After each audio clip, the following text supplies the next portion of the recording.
नमस्कार, morning breaking news देख रहे हैं आप और मैं हूं आपके साथ अवंतिका श्रीवास्तव। रुक करेंगे तमाम बड़ी खबरों का और सबसे पहले राजधानी भोपाल की बात कर लेते हैं। राजधानी के कई इलाकों में पानी सप्लाई आज प्रभावित रहेगी। 2 दिनों तक कई इलाकों में पानी नहीं आएगा। नर्मदा पाइपलाइन की शिफ्टिंग का काम चल रहा है और इस वजह से समस्या जो है वो लगातार बढ़ रही है। सुभाष नगर अंडरब्रिज के पास ये काम चल रहा है। आपको बता दें कि कई सारे इलाके हैं जहां पर पानी की सप्लाई प्रभावित रहने वाली है। जहांगीराबाद, जिंसी चौराहा, तमाम वो इलाके जहां पर नर्मदा पाइपलाइन की शिफ्टिंग का काम होगा। पानी के प्रभावित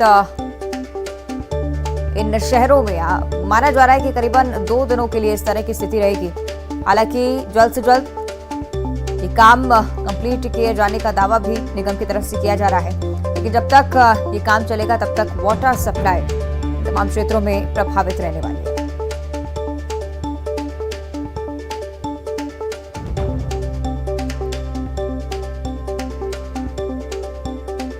तो नर्मदा पाइपलाइन की शिफ्टिंग होगी और इस वजह से पानी की सप्लाई प्रभावित रहेगी। कई इलाके राजधानी के जो कि जल संकट का सामना करेंगे। 2 दिनों तक यही स्थिति रहेगी। हालांकि दावा भी निगम का ये कि जल्द से जल्द इस काम को पूरा कर लिया जाएगा, लेकिन देखना होगा कितना समय इस काम को पूरा करने के लिए लगता है कि नर्मदा पाइपलाइन की शिफ्टिंग का काम यहाँ पर चल रहा है। इसलिए कई सारे इलाके जहाँ पर पानी की सप्लाई 2 दिनों के लिए रोक दी गई है।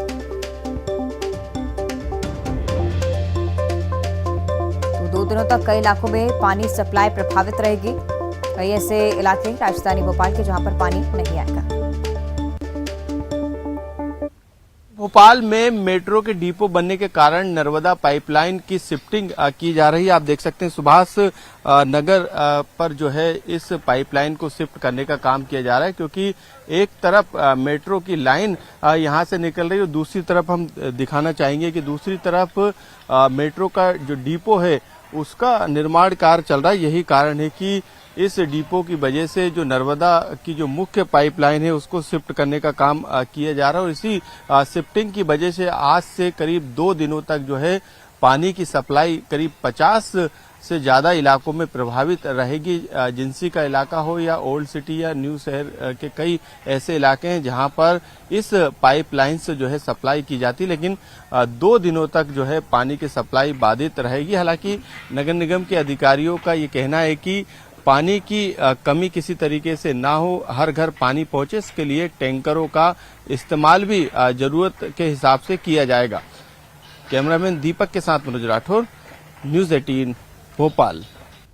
तो स्थिति आपने देखी किस तरह से भोपाल के कई सारे इलाकों में पानी की सप्लाई प्रभावित रहने वाली है। इस पर हम और ज्यादा चर्चा करेंगे। इससे कि मनोज राठौर भोपाल से हमारे साथ लाइव जुड़ रहे हैं। मनोज, आपसे हम जानकारी चाहेंगे, पानी की सप्लाई किन किन इलाकों में प्रभावित रहेगी, इस पर भी जानकारी, और क्या कोई वैकल्पिक व्यवस्था निगम की तरफ से? जी बिल्कुल, पहले इस बात को लेकर नगर निगम के द्वारा अलर्ट कर दिया गया है कि 2 दिनों तक जो पानी की सप्लाई है वो बाधित रहेगी। इसके पीछे कारण जो बताया गया है वो सुभाष नगर पे जो मेट्रो का डिपो का निर्माण कार्य चल रहा है उसकी वजह से ये वाटर सप्लाई जो है बाधित रहेगी। हालांकि पूरे शहर पर जल संकट नहीं रहेगा। ओल्ड सिटी के कई इलाके हैं जिसमें जिंसी का इलाका शामिल है, इसके अलावा सुभाष नगर का इलाका शामिल है और आसपास के करीब 50 ऐसे इलाके हैं जहां पर वाटर सप्लाई नहीं की जाएगी। हालांकि नगर निगम अधिकारियों का दावा है कि तेजी से काम किया जा रहा है और करीब 2 दिन के अंदर जो पाइपलाइन जो कि मेट्रो डिपो के कारण शिफ्ट की जा रही है उसे पूरा कर लिया जाएगा, क्योंकि नर्मदा पाइपलाइन की ये मुख्य लाइन है और इसे मेट्रो का जो डिपो बन रहा है वहां से शिफ्ट करके दूसरी जगह पे, यानी मेट्रो डिपो और मेट्रो की जो लाइन निकली है उसके बीच में से इसको निकालकर जो कनेक्टिविटी लाइन है जो कि शहर के अलग अलग इलाकों से यहां से जाती है उस कनेक्टिविटी लाइन से जोड़ दिया जाएगा। तो 2 दिन का समय नगर निगम के इंजीनियरों ने तय किया है कि 2 दिन में ये काम पूरा कर लिया जाएगा। 2 दिनों तक जरूर करीब जिंसी समेत जहांगीराबाद, सुभाष नगर के 50 ऐसे इलाके हैं जहां पर जल संकट रहेगा, यानी 2 दिनों तक वाटर सप्लाई नहीं की जाएगी। लेकिन यहां पे नगर निगम का कहना है कि यदि जरूरत पड़ी तो उन इलाकों में जो पानी के टैंकर हैं नगर निगम के उससे सप्लाई की जाएगी। तो वैकल्पिक जो व्यवस्थाएं हैं उनको यहाँ पे पूरा करने का काम जो है नगर निगम के द्वारा एक प्लानिंग के साथ किया जा रहा है। लेकिन जिस तरीके से पाइपलाइन को यहाँ से शिफ्ट किया जा रहा है उसको देखकर यही लग रहा है कि 2 दिन का समय भी यहाँ पर कम पड़ सकता है। चलिए, यानी कि 2 दिनों से ज्यादा समय भी लग सकता है और राजधानी वासियों को जल संकट का सामना करना पड़ेगा। मनोज, लौटूंगी मैं आपके पास और आगे भी जानकारी भोपाल से ही, जहां बिजली चोरी पकड़ने वाले अमले के साथ हथियार रहेंगे, हथियारबंद गार्ड रहेंगे। चेकिंग के दौरान बढ़ते हमलों को लेकर ये बड़ा फैसला किया गया है। बिजली कंपनी ने 54 हथियारबंद गार्डों को भर्ती कर लिया है। बीते 1 साल में भोपाल में कर्मचारियों पर 17 हमले हुए हैं। पुराने भोपाल में सबसे ज्यादा बिजली चोरी के मामले हैं। हथियारबंद गार्डों के साथ छापामारी की कार्रवाई भी की जाएगी।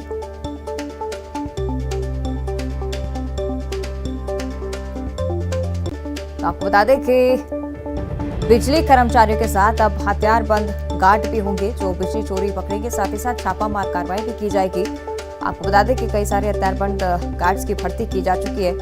ये लगातार बिजली कर्मियों पर हमले के मामले बढ़ते जा रहे हैं।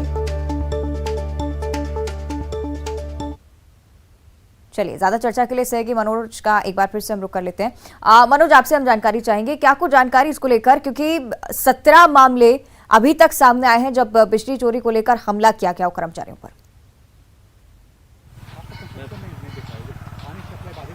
जी बिल्कुल, क्योंकि बिजली को लेकर लगातार तमाम उपाय किए जा रहे हैं ताकि बिजली की चोरी ना हो सके। और यही कारण है कि जब बिजली की चोरी रोकने के लिए फील्ड पर बिजली कर्मचारी पहुंचते हैं तो उस दौरान उन पर हमले भी किए जाते हैं आम जनता के द्वारा। और कई बार इन हमलों में बिजली कर्मचारी बुरी तरीके से घायल भी हो जाते हैं। लेकिन अब बिजली कंपनी ने बड़ा फैसला लिया है और इस फैसले के तहत करीब 84 ऐसे गार्ड हैं जो कि सशस्त्र गार्ड रहेंगे, यानी उनके पास लाइसेंसी हथियार रहेगा, ताकि जब ऐसे जगहों पर जहां पर बिजली चोरी की जा रही है वहां पे रोकने के लिए प्रभावी कदम उठाए जाए, वहां पे चालानी कार्रवाई की जाए, बिजली चोरी को रोका जाए। जब वहां पे बिजली कर्मचारी अपने अमले के साथ पहुंचेगा तो वहां पे ये गार्ड जो है वहां पर उनके साथ तैनात रहेंगे ताकि उनके साथ किसी भी तरीके की मारपीट या हमले की घटना ना हो सके और एक माहौल वहां पे सुरक्षा का उनके कामकाज के लिहाज से बना रहे। क्योंकि लगातार बिजली कर्मचारियों के द्वारा ये शिकायत की जा रही थी कि उन पर हमले किए जाते हैं क्योंकि उनके पास सुरक्षा का दस्ता मौजूद नहीं रहता है। लेकिन अब प्राइवेट स्तर पे ये व्यवस्था की गई है। हालांकि होमगार्ड के जवानों को भी बिजली कर्मचारियों के द्वारा मांगा गया था, लेकिन अब एक परमानेंट व्यवस्था के तहत इन गार्ड की जो है भर्ती कर ली गई है। अब भोपाल में यदि इस तरीके की स्थिति बनती है तो ये गार्ड उन स्थितियों से निपटने के लिए सक्षम रहेंगे। साथ ही जो बिजली कर्मचारी जब फील्ड पर मौजूद रहेंगे उस दौरान तमाम कार्रवाई करने में उन्हें आसानी भी रहेगी। ठीक है, शुक्रिया आपका मनोज इस पूरी जानकारी के लिए। आगे बढ़ते हैं और अब बात करेंगे पेंड्रा की बड़ी खबर। जीपीएम के 6 खिलाड़ियों ने रोशन किया है नाम। नेशनल पैरा स्विमिंग प्रतियोगिता में मेडल जीते हैं। गुवाहाटी में 4 गोल्ड, 3 सिल्वर, 3 ब्रॉन्ज मेडल अपने नाम किए। छत्तीसगढ़ ने 16 पदक कुल मिलाकर जीते हैं। खिलाड़ियों का भव्य स्वागत भी यहाँ पर किया गया। तो आपको बता दें कि एक बार फिर से प्रदेश के खिलाड़ियों ने नाम रोशन किया है। कुल मिलाकर 16 पदक अपने नाम किए हैं। आपको दिखा रहे हैं तस्वीरें किस तरह से इन खिलाड़ियों का भव्य स्वागत प्रदेश में किया गया। जीपीएम के 6 खिलाड़ियों ने प्रदेश का नाम रोशन किया है। नेशनल पैरा स्विमिंग प्रतियोगिता जिसमें मेडल अपने नाम के 4 गोल्ड, 3 सिल्वर, 3 ब्रॉन्ज मेडल के साथ कुल मिलाकर 16 पदक छत्तीसगढ़ के नाम। तो तस्वीरें आपको उस वक्त दिखा रहे हैं जब इन खिलाड़ियों का भव्य स्वागत किया गया। आगे बढ़ते हैं और अब चर्चा करेंगे भिंड की। युवक ने तमंचे से अपना बर्थडे केक काटा है। वीडियो भी सोशल मीडिया पर लगातार वायरल हो रहा है। चाकू की जगह कट्टे से केक काटा गया। सरपंच सहित 5 लोग गिरफ्तार हो चुके हैं। भिंड के बरौही थाना इलाके की एक घटना है। लगातार इस तरह के मामले भिंड और मुरैना से सामने आते हैं। एक बार फिर से इसी तरह की घटना जहां बर्थडे के आयोजन के दौरान चाकू की जगह कट्टे से केक काटा गया। तस्वीरें सोशल मीडिया पर भी लगातार वायरल हो रही हैं। युवक ने तमंचे से बर्थडे केक काटा। हालांकि 5 लोगों की गिरफ्तारी इस मामले में हुई है, लेकिन लगातार इस तरह के मामले भिंड मुरैना के क्षेत्र से सामने आते जा रहे हैं। इसको लेकर सख्त कार्रवाई की जरूरत है। देखिए तस्वीरें आपकी टीवी स्क्रीन पर, ये वीडियो जो कि सोशल मीडिया पर लगातार वायरल हो रहा है। तमंचे के मदद से बर्थडे केक धीरे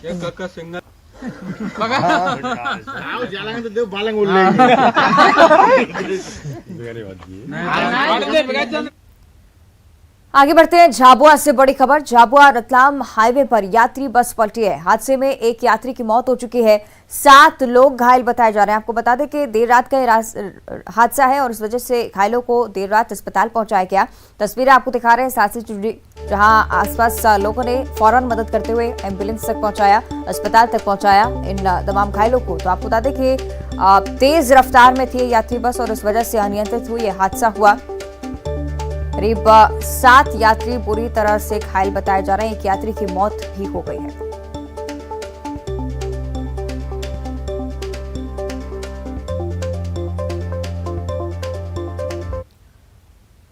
आगे बढ़ते हैं और अब खबर ग्वालियर से। प्रॉपर्टी विवाद में 2 पक्षों में जमकर विवाद हुआ और साथ ही साथ गोली भी चली है। 13 साल की नाबालिग के पैर में गोली लगी। महाराजपुरा के शताब्दीपुरम में बीती रात की घटना आपको बता रहे हैं। प्रॉपर्टी को लेकर यहां पर विवाद शुरू हुआ था और विवाद में पत्थरबाजी हुई, उसके साथ साथ फायरिंग भी हुई है। 13 साल की छात्रा के पैर में गोली लगी है। घायल बच्ची को जयरोग अस्पताल में भर्ती कराया गया इलाज के लिए। महाराजपुरा पुलिस थाने में हत्या के प्रयास का केस दर्ज कर चुकी है। बबलू पटेल, अमन शर्मा और 5 लोगों पर हत्या का मामला दर्ज हुआ है।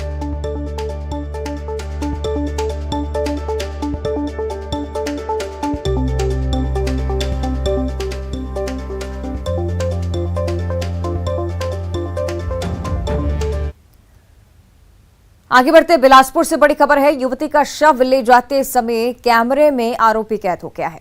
कार में युवती का शव कल मिला, उसको लेकर लगातार पुलिस मामले की जांच कर रही थी। दुकान के सामने लगे सीसीटीवी कैमरे से कई महत्वपूर्ण सुराग प्राप्त हुए हैं।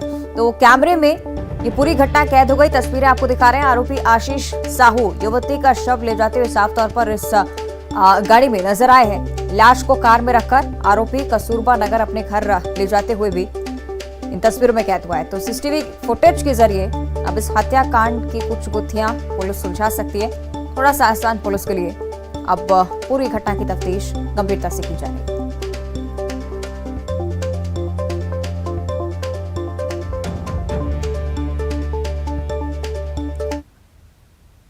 और अब कोरबा से बड़ी खबर। सिगड़ी के धुएं से 4 भाई बहन बेहोश हो गए। कमरे के भीतर सिगड़ी रखकर ये भाई बहन सो रहे थे। छोटे छोटे बच्चे हैं और घर पर उस दौरान उनके पिता भी मौजूद नहीं थे। हालांकि पिता को जैसे इस बारे में जानकारी लगी तो फूड पॉइजनिंग की बात समझकर फौरन इन्हें अस्पताल में भर्ती कराया गया। उसके बाद डॉक्टरों ने इस बात का खुलासा किया कि सिगड़ी के धुएं की वजह से इनकी हालत यहाँ पर बिगड़ी। और रिश्ते में किराए के मकान में रहकर ये बच्चे यहाँ पर पढ़ाई कर रहे हैं। चारों बच्चों की हालत खतरे से फिलहाल बाहर।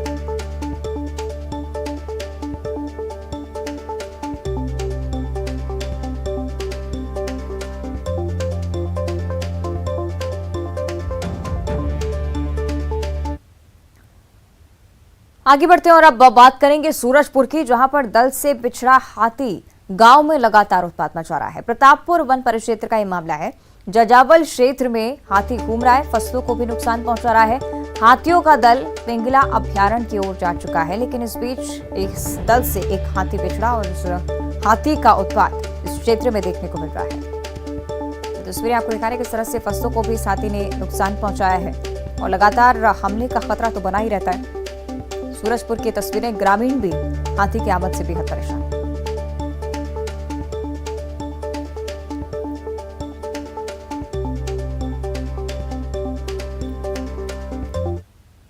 और अब बात करेंगे सीएम शिवराज सिंह चौहान की। आज सीएम धार जाने वाले हैं। सीएम कुक्षी में टंटिया मामा गौरव यात्रा और पेसा एक्ट जागरूकता सम्मेलन में भी शामिल होंगे। मुख्यमंत्री शिवराज सिंह चौहान खुद पेसा एक्ट के फायदों के बारे में आदिवासी लोगों को बताएंगे। सीएम टंटिया मामा गौरव यात्रा का कुक्षी से शुभारंभ भी करेंगे और इसके बाद मालवा निमाड़ के कई शहरों में इस यात्रा का आयोजन किया जाएगा। दिसंबर में इंदौर में इस यात्रा का समापन होगा। टंटिया मामा गौरव यात्रा को लेकर कुक्षी में सभी तैयारियां पूरी हो चुकी हैं। कृषि उपज मंडी प्रांगण में होने वाले इस कार्यक्रम के लिए विशाल पंडाल तैयार किया गया है।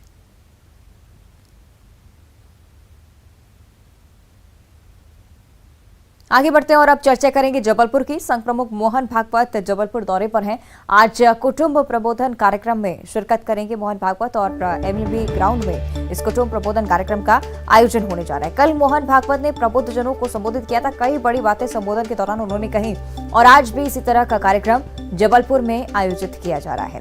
तो इस दौरान भी मोहन भागवत संबोधित करेंगे और नजर रहेगी इस बात पर कि किस तरह से अपनी बात को इस संबोधन के दौरान वो प्रकट करते हैं। तो कुटुंब प्रबोधन कार्यक्रम जिसमें मोहन भागवत शिरकत करने वाले हैं।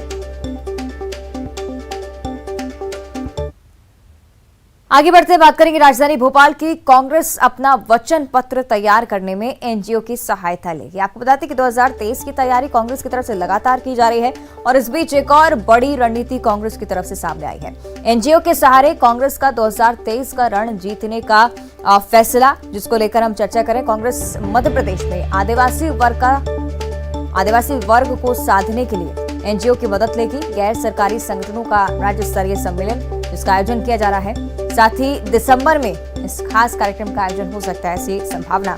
कांग्रेस एनजीओ के माध्यम से आदिवासी वर्ग में अपनी बात पहुंचाएगी। एनजीओ जनजातीय वर्ग के साथ चर्चा करेगी और कांग्रेस के वचन पत्र के लिए भी कई सारे बिंदु एनजीओ की तरफ से अगर कहे जाते हैं तो वो भी शामिल किए जाएंगे।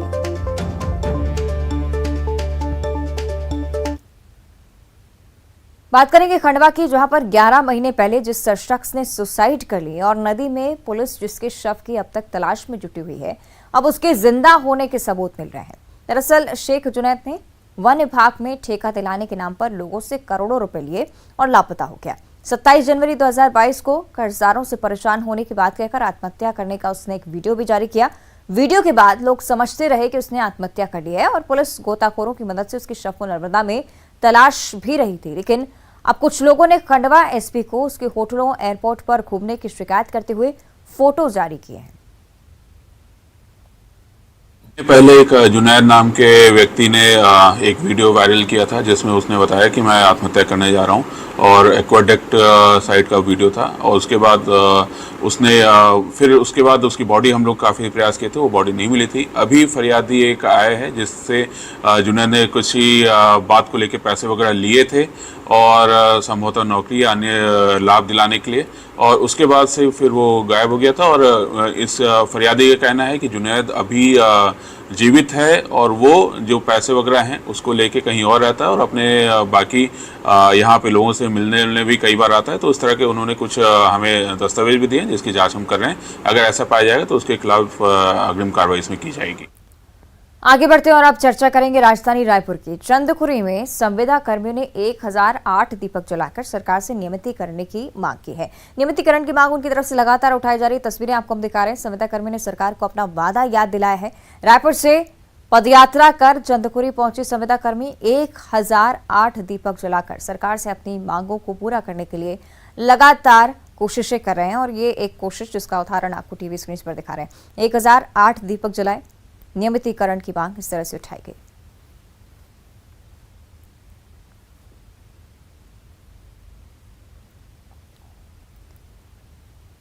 और नर्मदापुरम में सतपुरा टाइगर रिजर्व घूमने आए सैलानियों की सांसें उस वक्त थम गईं जब पर्यटकों की गाड़ी के सामने 3 बाघ अचानक से आ गए। गाड़ी के रास्ते में ही बैठ गए। जंगल सफारी का दीदार करने आए पर्यटकों की गाड़ी के सामने जैसे ही बाघ परिवार आया, पर्यटकों ने भी बिना देर के अपने कैमरे निकाले। इस खूबसूरत तस्वीर को अपने कैमरे में कैद किया। सतपुरा टाइगर रिजर्व में अक्सर बाघ सफारी के दौरान गाड़ी के आगे आकर इसी तरह से बाघ बैठते हैं, सैलानियों को रोमांचित करते हैं। इससे सतपुरा टाइगर रिजर्व अब सैलानियों की पहली पसंद मध्य प्रदेश में बनता जा रहा है।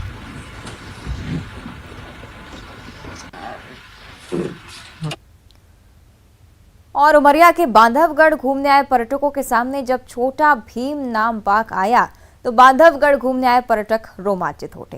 राजसी ठाठ से घूमता हुआ छोटा भीम तस्वीरों में कैद हुआ। सैलानियों ने अपने कैमरे में इन तस्वीरों को कैद किया है। बांधवगढ़ के छोटा भीम यहां आने वाले पर्यटकों के बीच काफी लोकप्रिय बाघ है।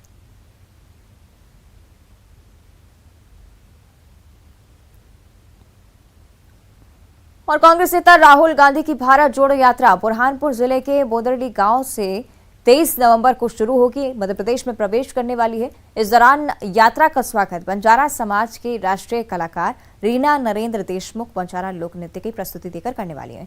उनसे बात की हमारे संवाददाता है। कैसा लग रहा है राहुल गांधी के सामने आप अपना परफॉर्मेंस देंगे? बहुत ही अच्छा लग रहा है कि इतने बड़े नेता के सामने मैं अपने पारंपरिक बंजारा लोक नृत्य की प्रस्तुति देने जा रही हूँ। राहुल गांधी जी भारत जोड़ो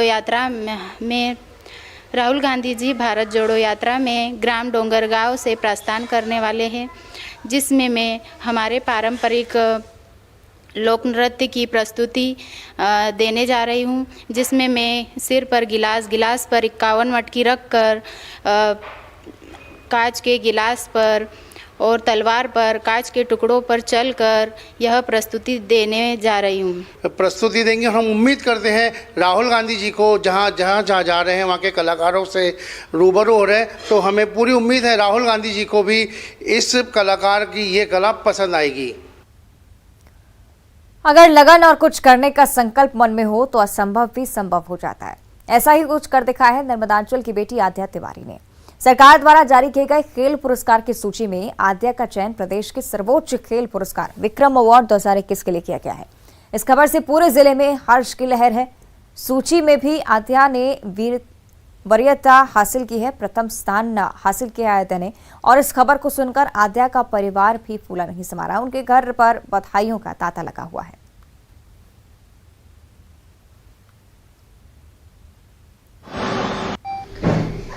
विक्रम अवार्ड अभी घोषित हुआ है और मुझे इस साल मिला हुआ है। बहुत ही खुशी हो रही है। सबसे बड़ा अवार्ड होता है ये मध्य प्रदेश का, और सबसे ज़्यादा खुशी हो रही है कि मुझे नंबर 1 पोजीशन पर मिला है ये। इसमें सबकी बहुत मेहनत है। मेरे गौरव सर और सांगते सर दोनों के बहुत सपोर्ट मिला मुझे। पापा ने बहुत सपोर्ट किया। और आगे ये है कि एशियन गेम्स में मेडल जीतना है अभी और ओलंपिक में। और इसी के साथ बुलेटिन में फिलहाल इतना ही। देखते रहिए न्यूज़ 18।